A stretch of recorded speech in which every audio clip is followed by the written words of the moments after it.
You might be working a full-time job, supporting a family, or things just happen in your life and you're not able to make music. Well, one of the reasons you don't have enough time is because of your workflow. It might take too long to get things set up. Well, using a template can help you get things done faster. It's a great day to be alive. I'm gonna share with you 3 ways a template can help your workflow. Now, this applies to sync licensing, but it also can apply to just making music in general. The first way is making a project template.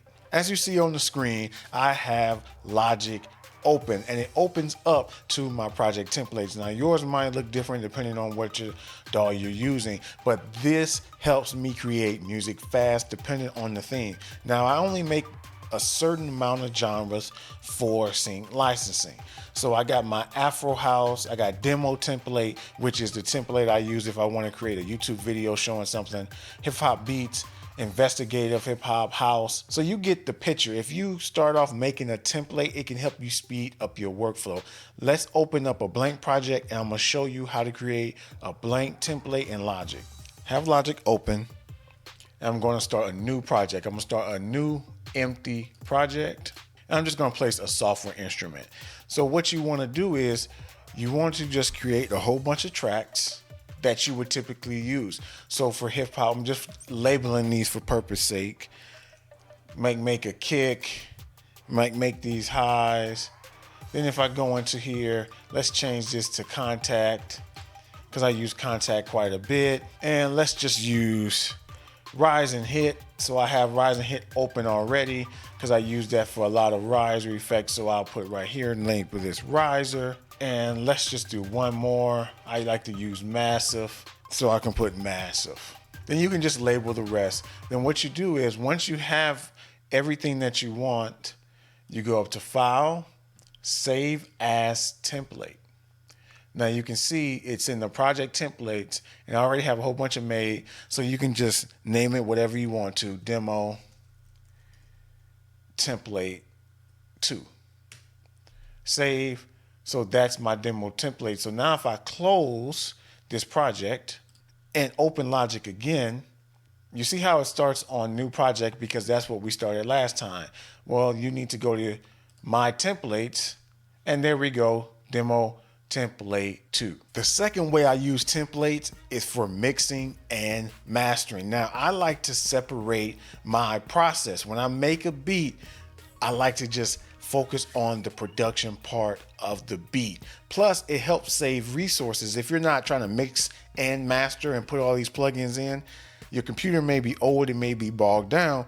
So what I do is once I have the beat in creation mode, I'll bounce all the files out as WAV files with no effects, and then I'll go into mixing and mastering, and that's where the second part of the templates come into place. You can see I have investigative mastering, have a quick master, I have rough mix, investigative, rough mixes. Let's just check out my rough mix template. Now my rough mix template is more involved than my production template. As you can see, I tend to don't go over 30 audio tracks. So I have only 29. I usually stay in the range from anywhere from 12 to 16 tracks, but I just made extra audio tracks. And if we look down in my mixer section, I've created a template with my favorite kind of parallel compression. So if you look at my kick, and I have all my plugins already on here that I use. So I can just put the kick in, make some parallel compression, do the same thing with the snares, have my parallel compression on the snares, have my reverb for the snares, my reverb for the percussions, also have other reverbs here. Then I have my buses, and this is an important way to make stem mixes for your sync licensing music.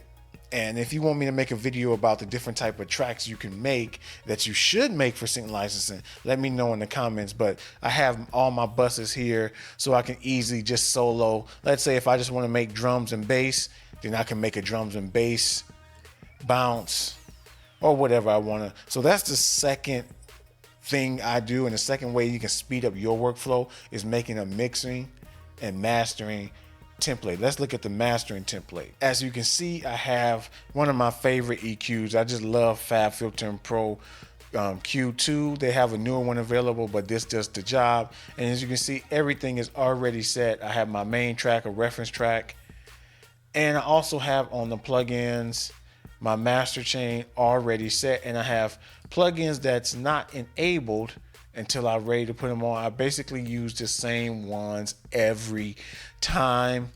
You can figure out your mastering chain, but this template makes it easy so I can just throw in my track and start mastering.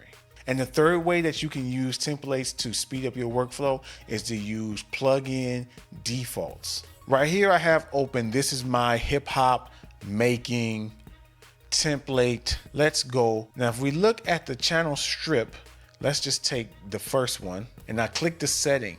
Now, as you can see, I have a whole bunch of different templates already made so I can pull up.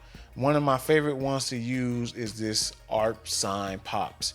Now, this just brings up a massive with the art. So when I'm playing the notes, I'm just making an arpeggiator because when I make a lot of investigative music, I use a lot of arpeggiation to give a little rhythm to the track. Let's look at another one. Another one of my favorite ones, Arc Tension FX. I have different plugins on the Arc Tension FX, and it's just a clavalier that I use with the ARP and a whole bunch of delays and reverb on it. But if I want to swap it out, all I need to do is just change the different instrument.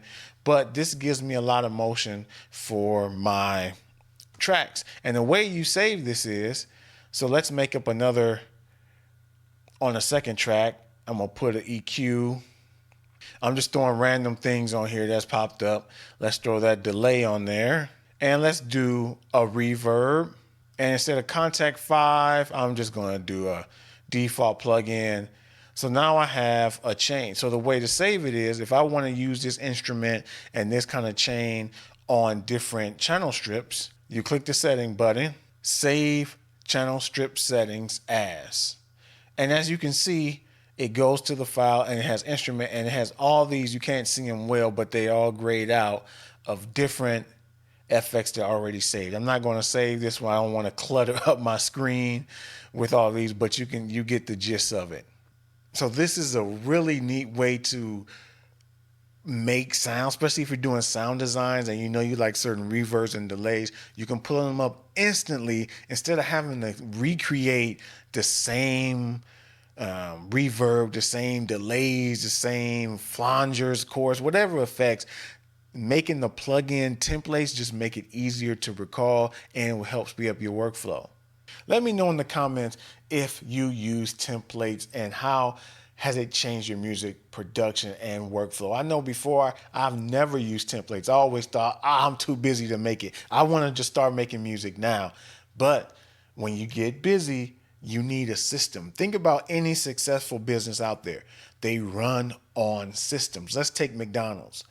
To get your burger cooked and into your hands, it needs to be a system. They can't be doing different things all the time. That way, when your workers go in, they know exactly what to do. And that's how my mind works when I'm sitting down to create for sync licensing.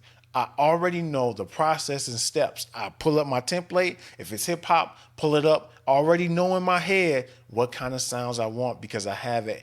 And it enables me to actually be more creative, right? And get to the point faster for the starting point and the end result. Just like that burger. The starting point is frozen, then it's in your car and it's in your mouth and it's gone because of the system and workflow. But if you still need other ways to help your creativity out for sync licensing, check out one of these videos.